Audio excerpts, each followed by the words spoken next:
बिस्मिल्लाहिर्रहमानिर्रहीम। अस्सलाम वालेकुम नाजरीन, मैं हूं अमाद मजीद। आप देख रहे हैं यूट्यूब चैनल।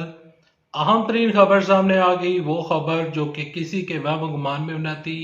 वो खबर सामने आ गई है Islamabad high court, supreme court और पेशावर हाई कोर्ट से बड़ी खबरें लेकर आपकी खिदमत में हाजिर हूँ। तहरीके इंसाफ के हवाले से, इमरान खान साहब के हवाले से, शेर अफजल मरवत साहब के हवाले से और इसके अलावा वज़ीर आला के पी के अली मीन गंडापुर के हवाले से चंद अहम तरीन खबरें सामने आई हैं और कुछ नए इख्तलाफात शुरू हो चुके हैं, ना सिर्फ पीटीआई में बल्कि मुस्लिम लीग नून की भी सफ़ों में कुछ मुखालफिन जो हैं वो शहबाज शरीफ साहब की हुकूमत के खिलाफ खड़े हो चुके हैं। जमात इस्लामी और JUIF क्या करने जा रही है और आने वाले दिनों में क्या होने जा रहा है, ये तमाम तर खबरें आगे चलकर आप साथ वीडियो में शेयर करूंगा। लेकिन खबरों की तरफ चलने से पहले, आगे बढ़ने से पहले रिक्वेस्ट करूंगा कि इस वीडियो को लाइक कीजिएगा, चैनल सब्सक्राइब कीजिएगा, साथ ही नोटिफिकेशन बटन दबाइएगा ताकि जो आने वाले वीडियोस हैं आप उनको मिस ना कर सकें। सबसे पहले आप सबसे रिक्वेस्ट करूंगा कि ये रमज़ान है और रमज़ान में आप मेरी सेहत के लिए दुआ कीजिएगा। मैं जब ये वीडियो रिकॉर्ड कर रहा हूँ तो अभी मैं अस्पताल से लौटा हूँ और मैं अपनी आंखें चेक करवाने के लिए गया हुआ था।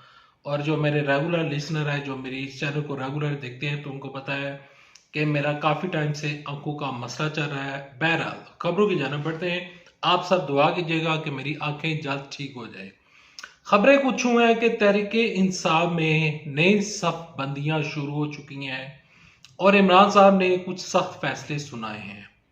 इमरान साहब ने सख्त फैसले सुनाते हुए सबसे पहले उन्होंने शेर अफजल मरवत को अपने फोकल पर्सन की हैसियत से उन्होंने हटा दिया। इमरान साहब के जो तर्जमान हैं और इमरान साहब ने जिन लोगों के नाम दिए हैं कि ये लोग मेरे साथ जेल में मुलाकात कर सकते हैं, तो उनमें शेर अफजल मरवत साहब का नाम सामने नहीं आया और शेर अफजल मरवत साहब को साइलेंट कर दिया गया है। और शेर अफजल मरवत साहब पार्टी से भी नाराज नजर आ रहे हैं। और दूसरी जानब से खबरें ये हैं कि तहरीके इंसाफ के जब यहाँ पर उमर यूसुफ साहब जो है, आप यकीनन जानते होंगे कि वो लीडर ऑफ ओपोजिशन यानी कि कायदे इस पे इख्तिलाफ कौमी असम्बली में बन चुके हैं और तहरीक इंसाफ को बड़ी कामयाबी मिल चुकी है कि जो कायदे इस पे इख्तिलाफ है वो तहरीक इंसाफ की पार्टी का बैठा है।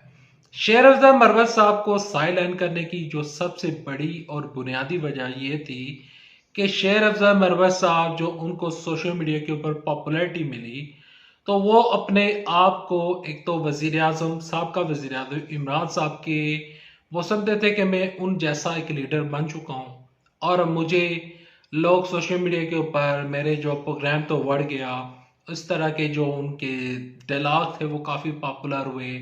सोशल मीडिया के ऊपर शेर अफजल मरवत साहब ने कहा कि मैं अपनी एक अलहदा टीम बनाने जा रहा हूँ और जो जो मेरी टीम का हिस्सा होगा उसको 20-20 हज़ार फॉलोअर्स मैं खुद प्रोवाइड करूंगा।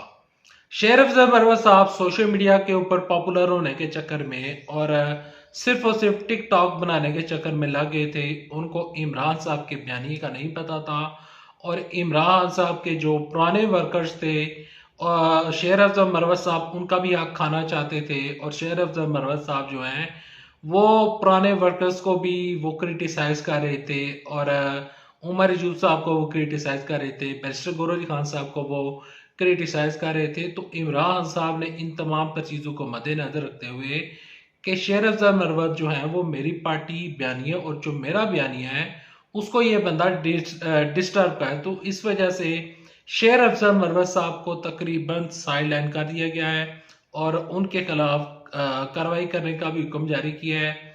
अगर शेर अफजल मरवत साहब आने वाले दिनों में अपना जो उनका नजरिया है, जो कि इमरान साहब का नजरिया है, उस नजरिए के अगर ऊपर वो नहीं चलते, तो मुझे ये अभी से ही मैं पेशगोई कर रहा हूँ कि शेर अफजल मरवत साहब को आइंदा आने वाले दिनों में पीटीआई यकीनन साइलेंट कर देगी और पार्टी से निकाल कर शो काज नोटिस भी जारी किया जा सकता है, क्योंकि शेर अफजल मरवत साहब वो खुद को प्राइम मिनिस्टर समझ रहे हैं और उनको एक चीज़ ये भी कि उमर यूसुफ साहब का नाम वज़ीर आज़म की उम्मीदवार की हैसियत से क्यों आया।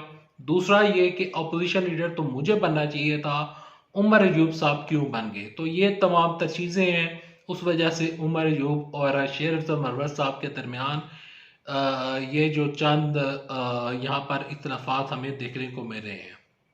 अगली खबरों की जानब बढ़ते हैं। अगली खबरें कुछ हुए हैं कि पेशावर हाई कोर्ट में अली मीन गंडापुर साहब बुरे तरीके के साथ फंस चुके हैं।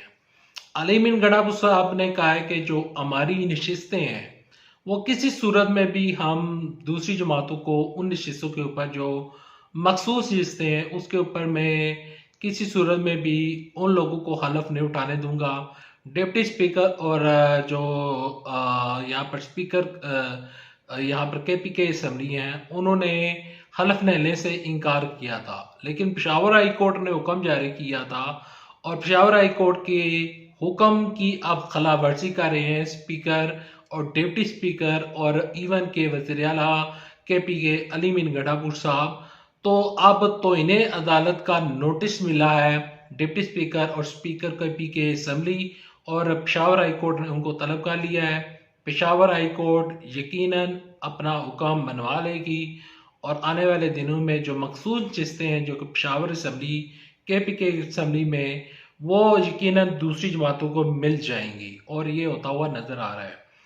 इस्लामाबाद हाई कोर्ट से बड़ी खबरों की जानिब चलते हैं। इस्लामाबाद हाई कोर्ट से तहरीक इंसाफ को कुछ रिलीफ मिले हैं, जिनमें तोशाखाना का केस, उसमें इमरान साहब और बुशरा बीबी की जो जमानत है वो मंजूर हो चुकी है, वो सज़ा मुअत्तल हो चुकी है। दूसरी जानब जो सबसे बड़ा केस है उसकी समाअत कभी हो रही है और कभी मुलतवी हो रही है, लेकिन एक मामला जो कि जजिस को धमकी देने का मामला था और जजिस ने जो ख़त लिखा था सुप्रीम कोर्ट में, तो सुप्रीम कोर्ट की जानब से चीफ जस्टिस काजी फैसला की जानब से एक बड़ा सरप्राइज आया था कि उन्होंने उन खतों के जवाब में उन्होंने एक आज खुद नोटिस ले लिया था। जब मैं ये वीडियो रिकॉर्ड कर रहा हूँ तो दूसरी जानब आज खुद नोटिस केस की समाअत और जजिस को जो धमकियाँ मिली थी, जो कि वो जजिस कहते हैं वो जजों का जो बयानिया है उसको वो प्रूफ कर पाते हैं या नहीं कर पाते हैं। सुप्रीम कोर्ट इस मामले को देख रही है, आज खुद नोटिस मिल चुका है और सुप्रीम कोर्ट जो है वो उसकी जानब से चीफ जस्टिस काजी फाइजा की जानब से कोई बड़ा सरप्राइज फैसला भी आ सकता है और उससे पहले ये सरप्राइज आ चुका है कि उन्होंने इस मामले के ऊपर आज खुद नोटिस लिया है। ईद के बाद इमरान साहब की जो मुबैना उन्होंने बेटी छुपाई हुई थी, टेरर वाइट सीता वाइट का जो केस था, उस केस की समाअत ईद के बाद शुरू होने जा रही है और ईद के बाद जो साबिक स्पीकर कौमी असम्बली थे असद कैसर साहब, उन्होंने कहा कि हम ईद के बाद लॉन्ग मार्च करेंगे हुकूमत के खिलाफ। और दूसरी जानब से JUIF और जमात इस्लामी ने भी लॉन्ग मार्चिस किया अंदिया दे दिया है और JUIF का कल मैं एक स्टेटमेंट पढ़ रहा था कि वो कराची में धरना देंगे और कराची और इस्लामाबाद में भी धरना देंगे। वो कहते हैं कि हम इस हुकूमत को नहीं मानते। इमरान साहब का नज़रिया, उनका पहला यहूदी नज़रिया था, वो यहूदी लॉबी को चला रहे थे। ये मेरे अल्फाज नहीं है, ये JUIF के अल्फाज है। उन्होंने कहा है कि वो यहूदी लॉबी को चला रहे थे, अब अगर उनका नज़रिया बदल गया है तो हम उनके साथ इस मामले के ऊपर चलने के लिए तैयार हैं, लेकिन जो हतमी फैसला है वो मौलाना फजलुर रहमान साहब करेंगे। इमरान साहब और जो JUIF है और इवन के महमूद खान अचकजई साहब, वो भी इमरान साहब के साथ एक अलायंस बनने जा रहा है और अलायंस जो बनेगा वो इस हुकूमत के खिलाफ एहतजाजी तहरीक चलाएंगे। उधर से खबरें सामने आ रही है कि मियाँ जावेद लतीफ़ साहब वो नवाज शरीफ साहब के हक में काफ़ी बयान दे रहे हैं, जबकि वो शहबाज शरीफ साहब के खिलाफ खड़े नजर आ रहे हैं। जब वो शहबाज शरीफ साहब के खिलाफ खड़े नजर आ रहे हैं तो इसका ये मतलब है कि वो शहबाज शरीफ साहब और मरीम नवाज शरीफ साहब की हुकूमत को वो तस्लीम नहीं कर रहे हैं। वो कहते हैं कि जिस तरह वादा किया गया था कि नवाज शरीफ साहब को वज़ीर आज़म बनाया जाए, वो वादा वफा नहीं हो सका, हमें ये हुकूमत नहीं लेनी चाहिए थी। ख्वाजा साहब का भी एक बयान सामने आया है, वो कहते हैं कि मुल्क डिफॉल्ट कर चुका है और अभी हमें मुल्क को ठीक करना होगा। शहबाज शरीफ साहब ने कहा है कि हम हुकूमत को ठीक करेंगे और इस मुल्क को ठीक करने की कोशिश करेंगे वर्ल्ड तरक्याती बैंक जो है उसने एक सर्वे रिपोर्ट जारी की है और उस सर्वे रिपोर्ट के मुताबिक पाकिस्तान के आइंदा 2-3 सालों में महंगाई की जो शरह है उसमें कमी वाक़ई होने का इम्कान है। जो शरह नमू है वो रहेगी 3.0%। जो जीडीपी रेट है आई मीन के जीडीपी ग्रोथ रेट जो है वो तकरीबन 4.0 तक क्रॉस करने का गुमान ज़ाहिर किया जा रहा है। जो नए वज़ीर ख़ज़ाना है जो कि पाकिस्तान में पहली दफ़ा वज़ीर ख़ज़ाना बने हैं, इवन के बताया ये जा रहा था कि साठ डॉक्टर साहब होंगे लेकिन इस दफ़ा वो नहीं है। सेनेट के इंतखाबात में भी चंद जो नताइज हैं वो सामने आ चुके हैं। साठ डॉक्टर साहब, फैसल वाडा साहब और काफ़ी लोग जो हैं वो सेनेटर बन चुके हैं। Well thanks for watching this video. Next video तक के लिए दे इजाज़त। अल्लाह आप सबका मिनसर हो। अल्लाह हाफिज़। पाकिस्तान जिंदाबाद। अफवाज पाकिस्तान।